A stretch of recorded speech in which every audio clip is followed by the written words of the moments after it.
Hello बच्चों, तो कैसे हैं आप सब लोग। यार मैं उम्मीद करता हूँ आप बहुत ही ज़्यादा बेहतरीन होंगे। और बेटा जो आपकी पढ़ाई है वो सुपर से ऊपर लेवल की चल रही होगी और पढ़ाई के साथ साथ रिवीजन बहुत बेहतरीन चल रहा होगा। तो बेटा एक और बार मैं आपके सामने हाजिर हूँ एक और लेक्चर का रिवीजन कराने के लिए। और आज मैं आपको रिवीजन कराने वाला हूँ बेटा लेक्चर 8 का, यानी मॉर्फोलॉजी ऑफ फ्लावरिंग प्लांट्स में जो हमने आपको लेक्चर 8 में पढ़ाया था। आपको याद होगा बेटा हमने जो है आपको एंड्रोशियम कंप्लीटली पढ़ा दिया था। और जो है हमने आपको बेटा गाइनोशियम हमने शुरू कर दिया था बेटा। प्लेसेंटेशन हमने शायद नेक्स्ट लेक्चर में पढ़ाया था। जो भी होगा लेक्चर 8 के अंदर वो हम आज आपको रिवाइज कराने वाले हैं बहुत ही ज्यादा बेहतरीन तरीके से। वैसे मैं उम्मीद करता हूँ आप मेरे बिना रिवाइज कर रहे होंगे, बट फिर भी आपको थोड़ा सा और मदद करने के लिए बेटा हम जो है आपके लिए रिवीजन सीरीज ही लेके आए हैं। ठीक है, तो चलो रिवीजन करना शुरू करते हैं। उससे पहले थोड़ा सा पानी पीते हैं। तो रुको, 1 मिनट में पानी पी लेता हूँ, फिर हम जो है शुरू करते हैं बेटा लेक्चर को आज के। तो चलो देखो, आओ शुरू करते हैं। तो बेटा ये आपको एंड्रोशियम से हम शुरू करते हैं। आपको याद होगा बेटा जो स्टेमिन होते हैं, कई सारे स्टेमिन मिलके एक ग्रुप का फॉर्मेशन करते हैं और उस ग्रुप को हम कहते हैं आपके एंड्रोशियम। ठीक है बेटा, सही बात है, बिल्कुल सही बात है। तो बेटा स्टेमिन का जो वर्ल होता है उसी को हम कहते हैं आपके एंड्रोशियम। ठीक है, अब स्टेमिन आपको पता है बेटा आपका क्या है, मेल रिप्रोडक्टिव ऑर्गन है। ठीक बेटा, स्टेमिन क्या होता है, स्टेमिन आपका मेल रिप्रोडक्टिव ऑर्गन किससे मिलके बना हुआ होता है बेटा, दो पार्ट से मिलके बना हुआ होता है। एक होता है एंथर, एक होता है फिलामेंट। जैसा कि बेटा आपको दिख रहा होगा जो स्टॉक लाइक स्ट्रक्चर है इसे हम फिलामेंट कहते हैं और जो ऊपर प्रेजेंट होता है उसे एंथर कहते हैं। एंथर कैसा होता है बेटा, एंथर आपका दो लोब से मिलके बना हुआ होता है, इसलिए एंथर को हम कहते हैं आपके बाई लोब्ड।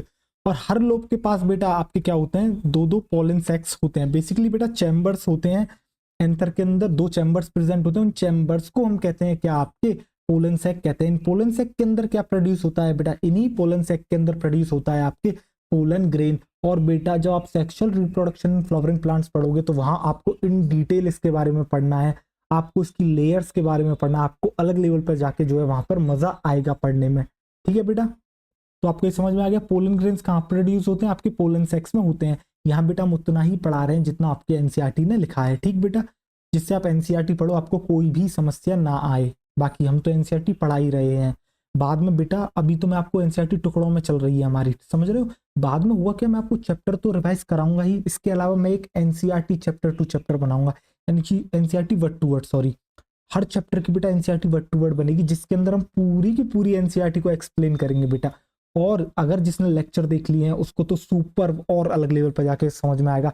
जिसने लेक्चर नहीं देखे हैं अगर वो भी सीधे आके उनको देखेगा ना तो बेटा उसके अलग ही लेवल के चक्षु खुल जाएंगे। एनसीईआरटी पढ़ने का मतलब कभी ये नहीं होता कि यार आप उसकी हिंदी रीडिंग कर दो, ट्रांसलेशन कर दो। नहीं यार, ट्रांसलेशन नहीं करना है, हमें आपको एनसीईआरटी पढ़ानी है, समझ रहे हो बेटा।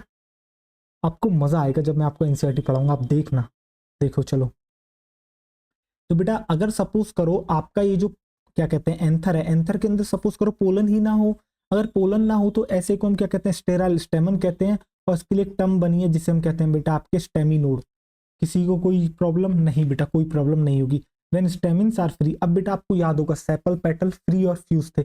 अब ऐसे ही बेटा आपके जो है क्या कहते हैं स्टेमन के पास चॉइस है आपके फ्री होने की और फ्यूज होने की। अगर बेटा आपके जो है स्टेमिन्स फ्री होंगे तो उस कंडीशन को हम कहते हैं आपके पॉलीएंड्रस कंडीशन, किसी को कोई शक नहीं होगा बेटा। अब जब हम बेटा फ्यूजन की बात करते हैं तो फ्यूजन दो तरीके से होता है। एक तो होता है फ्यूजन अपने का अपने से ही जुड़ना, एक होता है बेटा अपने का किसी दूसरे के मेंबर के साथ जुड़ना, किसी दूसरे ग्रुप के मेंबर के साथ जुड़ना। ठीक है बेटा, जब अपने के साथ ही बेटा क्या कहते हैं फ्यूजन होता है, जब स्टेमिन अपने के साथ ही जुड़ता है यानी कि एक स्टेमिन दूसरे स्टेमिन के साथ जुड़ता है तो हम उसे कहते हैं बेटा कोहेजन। अगर स्टेमिन किसी और के साथ जुड़ता है तो बेटा उसे कहते हैं एडेशन। ठीक है बेटा, when one stamen fuse with another stamen वो कहलाता है बेटा कोइजन, यानी कि एक स्टेमिन दूसरे ही स्टेमिन के साथ जुड़ रहा है। इसी को हम कहते हैं बेटा फ्यूजन विद इन वर्ल, यानी कि एक ही ग्रुप के अंदर आपके फ्यूजन हो रहा है।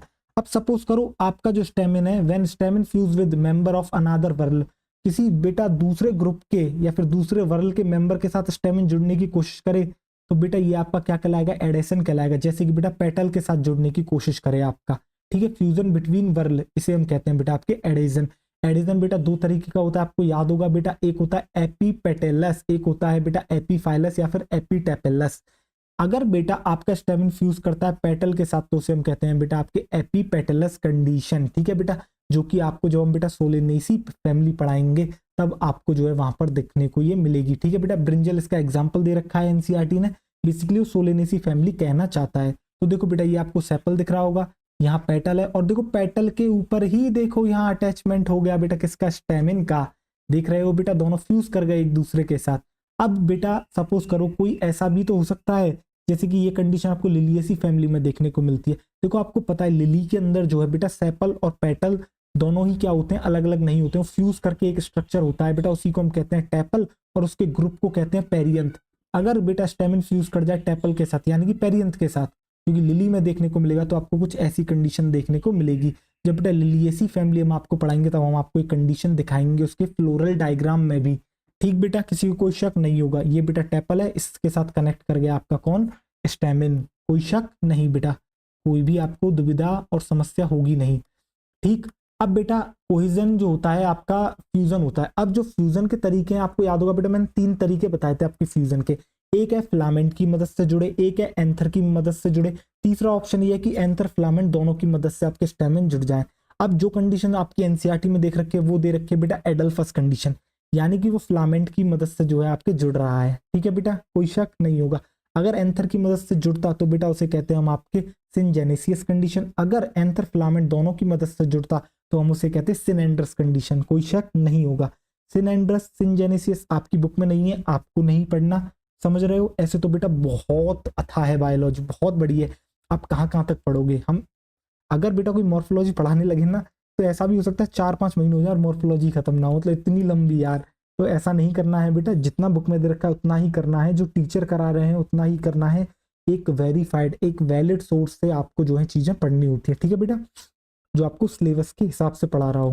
तो बेटा एडल्फस आपकी बुक में दे रखा है कंडीशन, जिसे हम बेटा एक कोइजन ही तो है क्योंकि आपस में ही तो जुड़ रहे हैं anther. Stamens are united with the help of filament, जब बेटा फिलामेंट की मदद से जुड़ते हैं, देखो बेटा फिलामेंट से जुड़ रहे हैं तो इसे हम कहते हैं एडल्फस। अब बेटा टाइप्स देख लो एडल्फस के, एक होता है बेटा मोनो एडल्फस, एक होता है डाई एडल्फस, एक होता है पॉली एडल्फस, ठीक बेटा। देखो बेटा जब स्टेमिन यूनाइटेड होते हैं किसी एक बंडल में, देखो जैसा कि आपको चाइना रोज में देखने को मिलेगा, देखो बेटा एक ही बंडल है यहाँ पर, यानी कि सारे के सारे फिलामेंट एक ही बंडल बना लिया है जुड़ के उन्होंने, आपको दिख रहा होगा बेटा एक सिंगल यहाँ स्ट्रक्चर, ये देखो ये बंडल है। अब दूसरे में क्या होता है, डाई एडल्फस में आपको 2 बंडल देखने को मिलेंगे स्टेमिन्स, देखो बेटा 9+1 कंडीशन ये आपको देखने को मिलती है किसके अंदर बेटा, पी के अंदर देखने को ये कंडीशन आपको मिलती है, ठीक है बेटा। देखो 9 स्टेमिन्स का एक ग्रुप है और एक बेचारा अकेला पड़ा हुआ है आपका, ठीक है बेटा, 9 एक साथ जुड़ चुके हैं और एक बेचारे को अकेला यहाँ पर छोड़ दिया है। जब आप बेटा हम आपको बेटा फेवियसी फैमिली पढ़ाएंगे तब हम आपको एक कंडीशन उसके फ्लोरल डायग्राम में भी दिखाएंगे, ठीक है। फिर आती है बेटा पॉलीएडल्फस कंडीशन, यानी मोर देन 2 बंडल, देखो बेटा सिट्रस इसका एग्जांपल है, देखो 1 2 3 बंडल इसके बने हुए हैं, ठीक बेटा, कोई शक किसी को कोई प्रॉब्लम नहीं होगी। दिख नहीं रहा होगा, अभी मैं हट जाता हूं, अब आपको दिखने लगेगा, दिख रहा है बेटा, अब आपको क्लियरली दिख रहा होगा, ठीक है बेटा। तो चलो देखो आओ, दिख गया, अब आगे बढ़ते हैं, देखो अब आ जाते हैं आपके आगे और देखो बेटा फिर हम बात करते हैं बेटा आपसे अनइक्वल स्टेमिन के बारे में। When there is variation in length of filament within a flower, देखो बेटा इसका फिलामेंट देखो, इसका फिलामेंट देखो, एक का इसका फिलामेंट बड़ा है, इसका फिलामेंट छोटा है, इसलिए अनइक्वल हो गए स्टेमिन, ठीक है बेटा। किसके अंदर देखने को मिलते हैं, सेल्विया और मस्टर्ड में, ठीक, किसी को कोई प्रॉब्लम नहीं बेटा, कोई भी प्रॉब्लम किसी को नहीं होगी। फिर हमने शुरू करा था बेटा आपका गाइनोशियम, वर्ल ऑफ कार्पेल और पिस्टल को हम कहते हैं गाइनोशियम। वैसे तो बेटा कार्पल ही आपको यूज करना चाहिए क्योंकि वही करेक्ट वर्ड है, कार्पल पिस्टल में फर्क होता है, बट आपके लेवल पे आप इनको सेम मान लोगे, ठीक है बेटा। बट कोशिश करो आप कार्पल ही बोलो अपने मुंह से, ठीक है बेटा, बट कंफ्यूज नहीं होना है अगर कार्पल की जगह पिस्टल कहीं पर लिखा हुआ आपको दिखता है तो, ठीक बेटा। कार्पल क्या है आपका, फीमेल रिप्रोडक्टिव ऑर्गन है, जैसे स्टेमिन आपका मेल रिप्रोडक्टिव ऑर्गन था वैसे ही कार्पल जो है आपका फीमेल रिप्रोडक्टिव ऑर्गन है। किस किस से मिलकर बना हुआ होता है कार्पल बेटा, स्टिग्मा स्टाइल ओवेरी से आपका कार्पल मिलकर बना हुआ होता है। देखो बेटा ये रहा आपका कार्पल का स्ट्रक्चर, देखो जरा ध्यान से, ये जो बेटा ऊपर वाला आपको पार्ट दिख रहा है जो रिसेप्टिव सरफेस है किसके लिए बेटा, पोलन ग्रेन्स इसी के ऊपर आके गिरते हैं, ठीक है बेटा, इसको हम कहते हैं आपके स्टिग्मा। फिर बेटा एक लंबी आपको ट्यूब जैसा स्ट्रक्चर दिख रहा होगा उसे हम कहते हैं स्टाइल। देखो बेटा एलोंगेटेड पार्ट क्या कर रहा है, कनेक्ट कर रहा है स्टिग्मा को बेटा ओवेरी के साथ। ओवेरी कैसा है बेटा, आप देखो एनलार्ज्ड है, एक बड़ा पार्ट है, इसके अलावा बेसल, पोजीशन इसकी बेसल है, और स्वेलन पार्ट ये होता है, देखो फूला हुआ दिख रहा है, बेसल नीचे है पोजीशन इसकी, और एनलार्ज्ड है, काफी बड़ा है ये, ठीक है बेटा। अब देखो हम इसके अंदर घुसना जब हम शुरू करते हैं तो हम क्या देखते हैं, अंदर बेटा हमें देखने को मिलते हैं ओव्यूल्स, और ये जो ओव्यूल्स आपके जो है बेटा क्या कहते हैं, ओव्यूल्स जो है बेटा आपके एक जगह से अटैच होते हैं जिसे हम कहते हैं आपके प्लेसेंटा। कैसा होता है बेटा, फ्लैटेंड होता है और कुशन लाइक ये होता है, ठीक है। इसका काम क्या, ये अटैच करता है ओव्यूल को किसके साथ बेटा, ओवेरी के साथ, ठीक है। किसकी मदद से ये ओव्यूल बेटा अटैच होते हैं, किससे, प्लेसेंटा से, वो होता है बेटा फ्यूनिकल। और होता क्या है बेटा, ओवेरी के अंदर प्लेस आपके क्या होते हैं, सेप्टा प्रेजेंट होते हैं, ठीक है। इन सेप्टा की वजह से क्या होता है बेटा, आपके जो है दो दो चैम्बर्स आपके जो है फॉर्म होने लगते हैं वहां, इन्हीं चैम्बर्स को हम कहते हैं बेटा लोक्यूल। क्या कहते हैं, इन्हीं चैम्बर्स को हम कहते हैं बेटा आपके लोक्यूल। बहुत बेहतरीन तरीके से बेटा लेक्चर के दौरान हमने आपको ये चीजें समझाई थी। आपको बेटा यहाँ पर दिख रहे होंगे, देखो दो दो अलग अलग कमरे दिख रहे हैं, ये बेसिकली क्या होता है, यहाँ पर सेप्टा प्रेजेंट है, उसके ऊपर बेटा क्या कहते हैं, प्लेसेंटा है, ठीक है। अब प्लेसेंटा आपको दिख रहा है, सेप्टा, तो मैं सेप्टा यार आपको फील नहीं करा सकता यहाँ से, आप समझो क्योंकि 2D फिगर मैंने आपको ये बनाया है, ठीक है बेटा। इस तरीके से सेप्टा होते हैं। सपोज करो बेटा आपका ये देखो, ये एक ओवेरी का पूरा कमरा है, अगर बीच में इस तरीके से एक सेप्टा आ जाए आपका, तो ये दो हिस्सों में बढ़ जाएगा ना, तो ये एक तरीके से क्या करेगा, चैम्बर बना लेगा। इन्हीं चैम्बर्स को हम लोक्यूल कहते हैं, या फिर कहते हैं बेटा ओवेरियन कैविटी।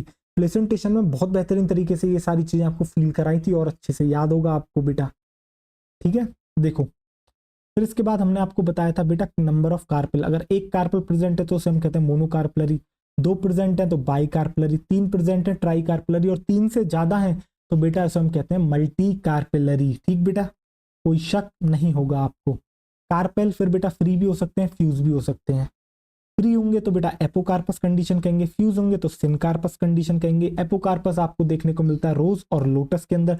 देखो बेटा दो कार्पल आपके प्रेजेंट है और दोनों ही अलग अलग हैं, ठीक बेटा, किसी को कोई प्रॉब्लम नहीं होगी। फिर बेटा देखो टोमेटो और मस्टर्ड में आपको क्या देखने को मिलता है, देखो बेटा ये यहाँ का क्या देखने को मिल रहा है आपको, देखो बेटा ये फ्यूज हो चुके हैं आपके कार्पल, आपको दिख रहे हैं बेटा, ये जो है आपके यहाँ पर कार्पल क्या कर चुके हैं, आपके कार्पल यहाँ पर फ्यूज कर चुके हैं। दिख नहीं रहा होगा, अब दिखेगा आपको, दिख रहा है बेटा। टोमेटो मस्टर्ड में जरा ध्यान से देखो बेटा, सिन कार्पस है और यहाँ पर जो है बेटा आपके फ्यूजन आपको यहाँ क्लियरली दिख रहा होगा, कार्पल आपके फ्यूज कर गए, कोई प्रॉब्लम नहीं होगी आपको। चलो आगे बढ़ते हैं, देखो जरा ध्यान से। फिर बेटा हमने आपको क्या बताया था, बिफोर फर्टिलाइजेशन आफ्टर फर्टिलाइजेशन। आप जानते हैं बेटा ओवेरी के अंदर प्रेजेंट होते हैं ओव्यूल। फर्टिलाइजेशन के बाद क्या होता है, यही ओवेरी बेटा कन्वर्ट कर जाती है किसके अंदर, फ्रूट के अंदर, और यही ओव्यूल किसके अंदर डेवलप कर जाता है, सीड के अंदर। तो आफ्टर फर्टिलाइजेशन ओवेरी बेटा डेवलप करके क्या बन जाती है, फ्रूट। ओव्यूल डेवलप करके बन जाता है सीड। क्या किसी को बेटा यहाँ तक कोई प्रॉब्लम है, मुझे नहीं लगता बेटा यहाँ तक किसी को कोई भी आपकी प्रॉब्लम होगी।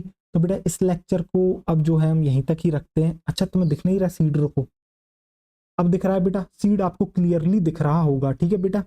चलो बेटा इस लेक्चर को अब हम जो है यहीं पर एंड करते हैं। क्यों, क्योंकि हमने आपका रिवीजन करा दिया है, बहुत ही आराम से कराया, कोई भी जल्दबाजी नहीं करी, ना कोई भगने की कोशिश करी, बहुत आराम से कराया बेटा। और इससे ज्यादा आराम से बेटा हमने लेक्चर में आपको चीजें पढ़ाई हैं, ठीक है बेटा। तो चलो मिलते हैं अगले लेक्चर में, तब तक अपना ढेर सारा ख्याल रखो और पढ़ाई करते रहो। Bye bye, take care.